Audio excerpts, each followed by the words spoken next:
Hello and welcome to the new member class of the North Carroll Cooperative Parish of the United Methodist Church.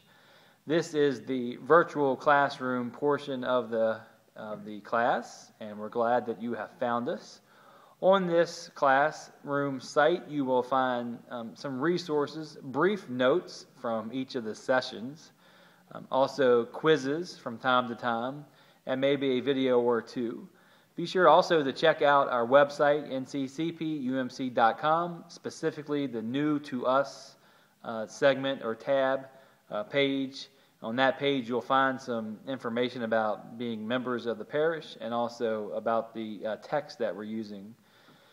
Just wanted to remind you that the course is not just for new members. It is also for those considering membership and for longtime members alike. When we meet on Wednesday nights at 7:30, if we have a variety in the class, it makes the conversation much more meaningful and impactful. And so we'd love to have you join us for the live version. In the meantime, take a look around.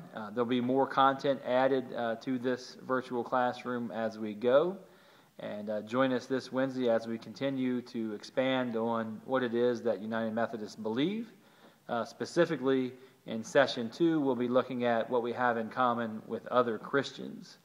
Session 1, we dealt a little bit of a brief introduction to the history of the church, our founder, John Wesley, and his experience as a priest in the Church of England in the 18th century, and his lifelong quest to live fully his life as a fruitful life with the grace of God working through him and in him.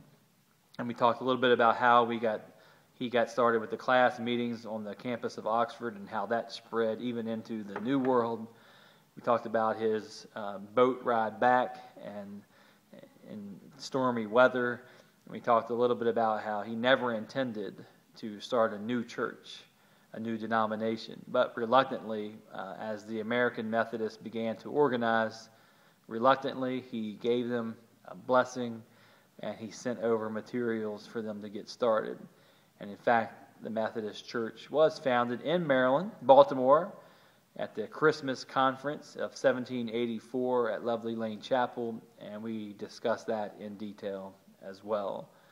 We also talked about in the first session about the Bible and about how we are to read it. That's the main thing you need to know about Methodists and the Bible, and how we affirm that the Scripture, the Holy Scripture, is sufficient for everything that we need in terms of our salvation and the way that we are to live our life. And also that we recognize the Old and the New Testament as the complete work of God. In other words, the New Testament doesn't supersede the Old, that we want and we honor and we affirm both. I hope you join us this Wednesday, 7:30, as we continue to talk more about history and tradition, as well as what we have in common with other Christians. Take the test, the quiz online. It's a fun fact quiz. Love to see you do that. If you pass it, you're in great shape. If you fail it, I hope to see you Wednesday. Until we meet again, may God bless.